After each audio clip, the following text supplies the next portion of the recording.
Let's wait for a few people to get on. We will get another update going. Appreciate all you taking the time to hang out with us. I'm going to chuck up. What do we got here? Still playing with the new software. No, we'll flag that. Cancel. Thanks everyone for taking the time to tune in. So we've got a bit of news to cover off, of course.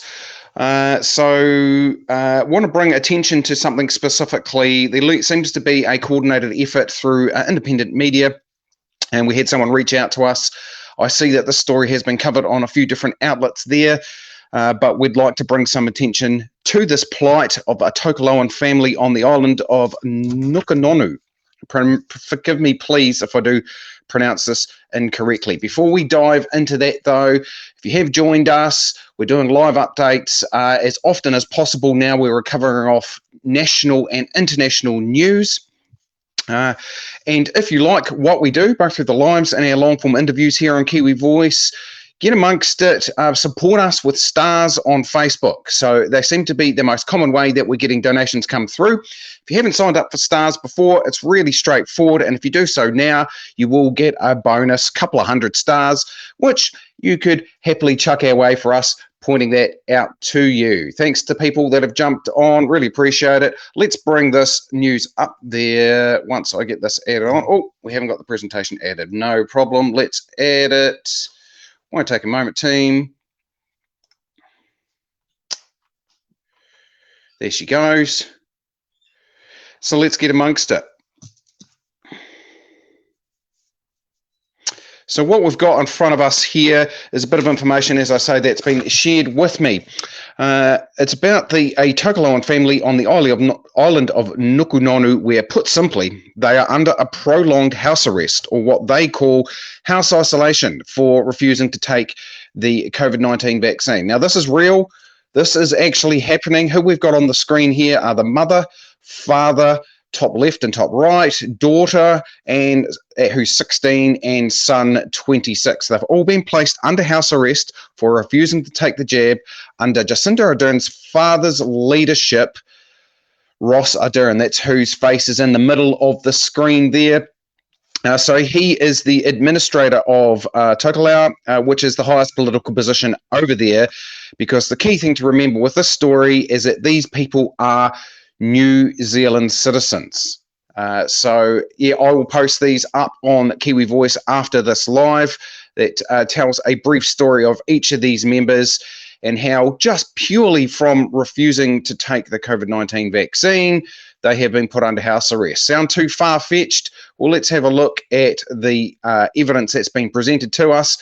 These are a couple of redacted letters there from the GM of the office of the Taupuliga of Nukunonu. So that's essentially the local government office where what was received by the family, although people of this Tokelau are regarded as New Zealand citizens, as I say. So it's all clear there. I'll give you a moment to have a read over that if it's clear enough for you. Otherwise, essentially what it's saying is you have refused to take the COVID-19 vaccine. You are now under house arrest. That is not a joke. The second letter even says, it is sad that you do not comply with our mandatory vaccination process. We hope that you change your mind. This is a blatant disregard for basic human rights from where I sit. You thought that no jab, no job mandates were bad, which they are. This is a next level again. Essentially saying you didn't get the jab, you're under house arrest unless you change your mind. Crazy, crazy stuff. Originally reported by the Daily Examiner, they're New Zealand citizens under house arrest for Pfizer non-compliance. This is back at the start of June. Ross Ardern has suddenly resigned after some of this was being brought to light. Great work, investigative work, but as they point out, there are two important points to note before we get further into this story. That is that Tokelau citizens are New Zealand citizens with laws and rights the same. There has been no COVID-19 anywhere at any time in Tokelau, would you believe? That's absolutely, I'm blown away by this. I get people reach out to me often to cover different stories that they think needs drawing attention to. Oftentimes, it'll be something that hasn't got enough evidence behind it for me, and I'll leave it out. Or, I've got to be selective with the small amount of time I have to actually run this channel. This one sounded like one of those on the surface. It sounded too much, but on brief investigation, it didn't take long to find plenty of other coverage around as well. So yeah, keeping in mind that these people are New Zealand citizens.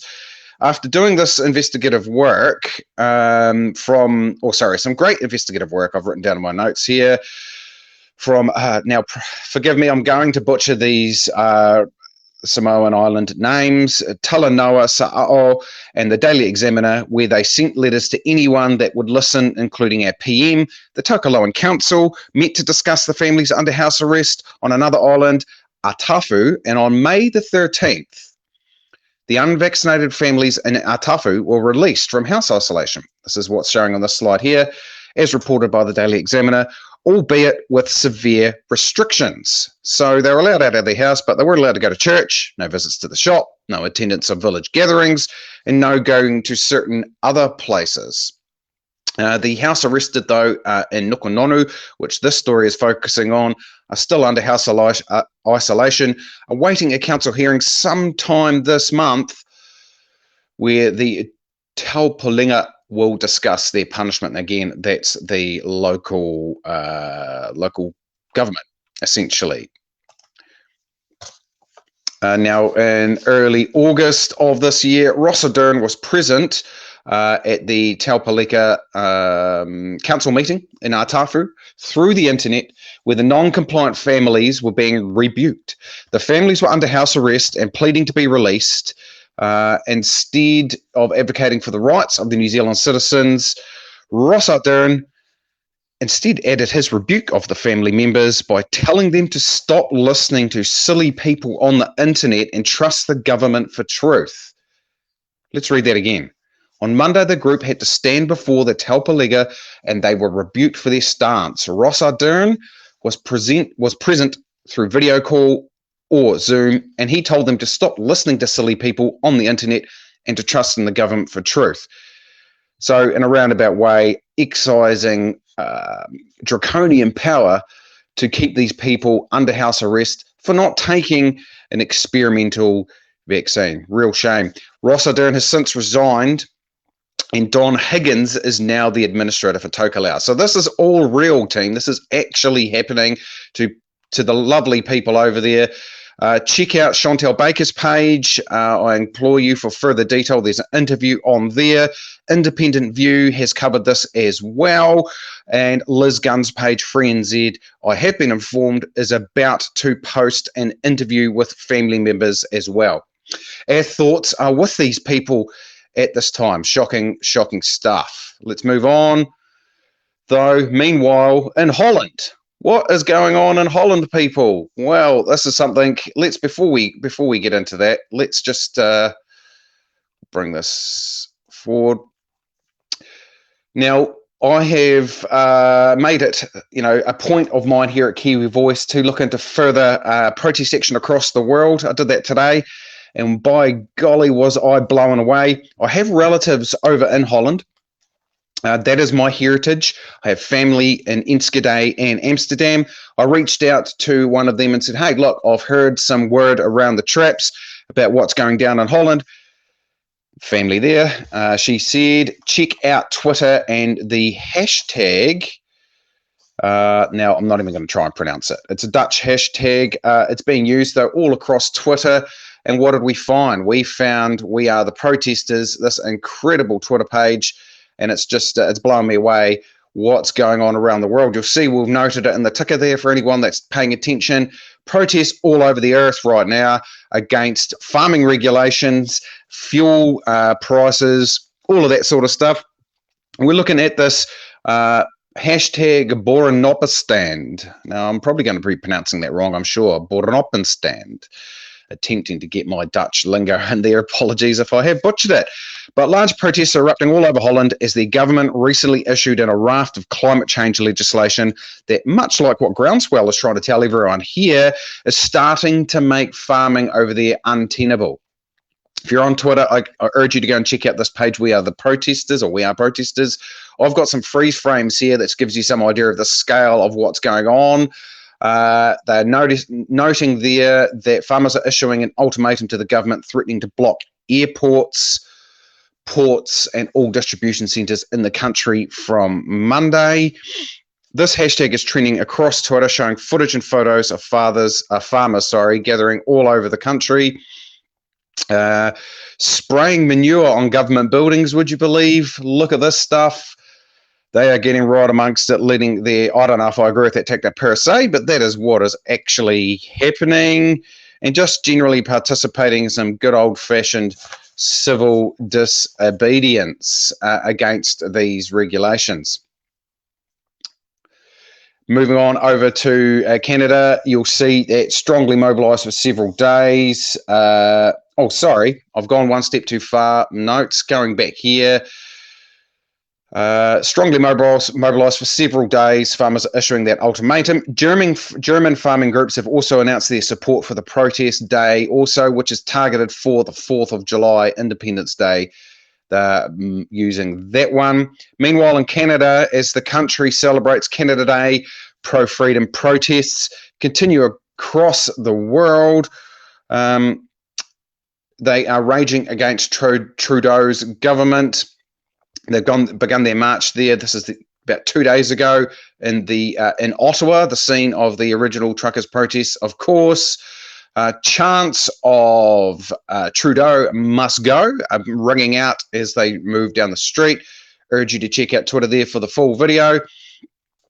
Lots going on. Now, something else I just wanted to finish up on as well.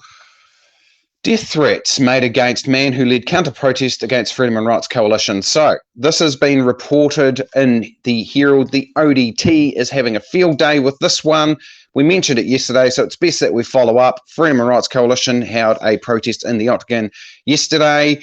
Anti-protest or counter-protest led by Dudley Benson, our far-left ideological bar wolf, has come out and stated that he's received death threats. Now, I'm not saying that he hasn't. It seems unlikely to me, knowing the character of the people, obviously, in the Freedom and Rights Coalition. However, when questioned about this on Facebook, on the WOF page, no evidence has been produced, and absolutely garbage reporting from the New Zealand Herald. Nothing produced in terms of proof here either. That's a black screen. We've gone one too far. So I just say, look, as Dudley says there, he's received unprovoked death threats. It's reported in that article. Absolutely no proof provided. So we'll wait and see on that one. I'd like to see the proof before any reporting is done. Let's see where it is, people. Thanks, everyone, for tuning in. Really appreciate you taking the time to do so. We'll continue working on this live stream experience. A little bit rushed this afternoon, but we've covered off what we've liked to in terms of shining a light on these Tukaloan families under house arrest, absolute madness, and picked up on a couple of other bits of civil disobedience around the world. I'm going to get into using that Twitter as a resource. That Twitter. Sorry, I sound like a friggin' technophobe. I haven't been on Twitter as of this point. Joined it to find this protest info, and it turns out it's going to be a useful source. So we will get amongst it there and continue to bring the goings on around the world. If you like what we're doing, comment down below, share these links around, and absolutely by all means, hit that send stars button, fire some our way. We're getting up a decent little kitty there, which we're going to use to reinvest back into Kiwi Voice and keep things fresh and cover the things that you guys want to see. Thanks once again for tuning in, team. Stay safe, stay free. All 37 of you. We'll see you again real soon.